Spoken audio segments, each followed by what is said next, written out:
4, nih pemerintah Provinsi Jawa Barat mengambil kebijakan yang memang agak aneh.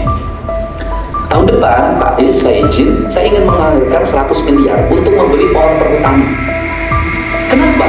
Karena ngapain saya bikin setiap hari untuk dilakukan. Pemerintah Provinsi Jawa Barat berencana mengambil kebijakan unik dengan menganggarkan dana miliaran rupiah untuk membeli pohon yang sudah tumbuh di wilayah perhutani pada tahun depan. Hal tersebut disampaikan oleh Gubernur Jawa Barat, Deddy Mulyadi, yang menyatakan bahwa membeli pohon yang sudah ada lebih efektif dibandingkan terus menanam pohon baru yang belum tentu tumbuh dengan sempurna. Deddy Mulyadi menjelaskan bahwa selama ini pemerintah sering menanam pohon baru, namun pohon yang sudah tumbuh justru ditebang oleh masyarakat ketika pohon tersebut telah berukuran besar dan harus dijual secara komersial. Oleh karena itu, ia memilih kebijakan membeli pohon yang umurnya sudah puluhan tahun, seperti yang ada di daerah Cirata, Jatiluhur, dan Saguling, yang telah ditanami oleh rakyat dan sudah menghijau. Gubernur memaparkan bahwa harga jual pohon per batang berkisar 1,5 juta rupiah hingga 2 juta rupiah, sedangkan biaya penanaman pohon baru hingga tumbuh besar bisa mencapai lebih dari 2 juta rupiah. Berdasarkan hal ini, ia meminta para bupati untuk melakukan pendataan seluruh pohon yang akan dibeli pemerintah pada tahun depan agar memiliki pohon yang berumur 20 hingga 40 tahun sebagai bagian dari program reboisasi. Lebih lanjut, Deddy Mulyadi bercerita tentang pengalamannya saat mengunjungi daerah Jawa Barat Selatan di Cianjur Selatan, di mana warga meminta untuk menghentikan pembabatan hutan karena mengalami banjir. Ia menyadari bahwa ekosistem hutan sangat penting, namun ekosistem juga harus dikelola secara ekonomi.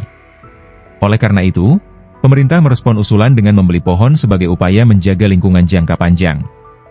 Gubernur juga menekankan pentingnya memahami nilai ekonomis pohon bukan hanya dari sisi jual beli, tetapi juga dari aspek oksigen dan sumber air yang dihasilkan. Pemerintah Provinsi Jawa Barat saat ini tengah mengembangkan kebijakan fiskal yang menghitung nilai mata air dan oksigen sebagai bagian dari pendapatan fiskal daerah dan desa, yang menjadi hal penting dalam pengelolaan lingkungan. Ya kemudian yang berikutnya adalah saya ingin mengembalikan kembali fungsi-fungsi hutan. Ibu Ketua Komisi 4, nih pemerintah Provinsi Jawa Barat mengambil kebijakan yang memang agak aneh. Tahun depan, Pak Is, saya ingin menganggarkan 100 miliar untuk membeli pohon perhutani.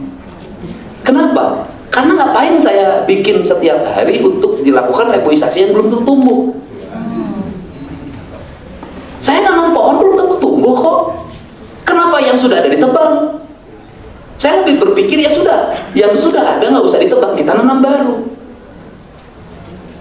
Di catchment area, daerah Cirata, daerah Jatiluhur, daerah kemudian Saguling, itu banyak tanah perhutani yang ditanamin oleh rakyat, udah menghijau.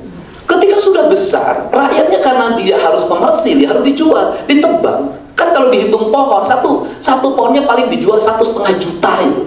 1 juta dia jual. Tapi kalau kita melakukan penanaman, itu lebih dari 2 juta biayanya sampai besar. Sehingga saya sudah minta bupatinya, data seluruh pohonnya, aku beli tahun depan. Sehingga nanti kita punya pohon yang umurnya 20 tahun, 30 tahun, 40 tahun. Reboisasi jalan. Saya ketika berjalan di daerah Jabar Selatan, saya berjalan di daerah Cianjur Selatan, tiba-tiba orang lari nangis. Pak, tolong berhentikan pembabatan hutan perhutani di situ. Kenapa? Saya banjir, Pak. Nah, saya katakan udah telepon gitu, tapi kan saya juga mikir perhutani ekosistem ekonominya dari mana? Ya udah deh, pemerintah Provinsi Jawa beli pohon itu. Untuk apa? Untuk kepentingan jangka panjang. Kita selalu memahami pohon, itu pohon dijual, padahal oksigen berapa sih nilainya, air sih berapa nilainya. Maka kebijakan fiskal di Jawa Barat hari ini adalah akan menghitung mata air, akan menghitung oksigen sebagai bagian fiskal untuk daerah, untuk desa. Download Tribun X sekarang, menghadirkan lokal menjadi Indonesia.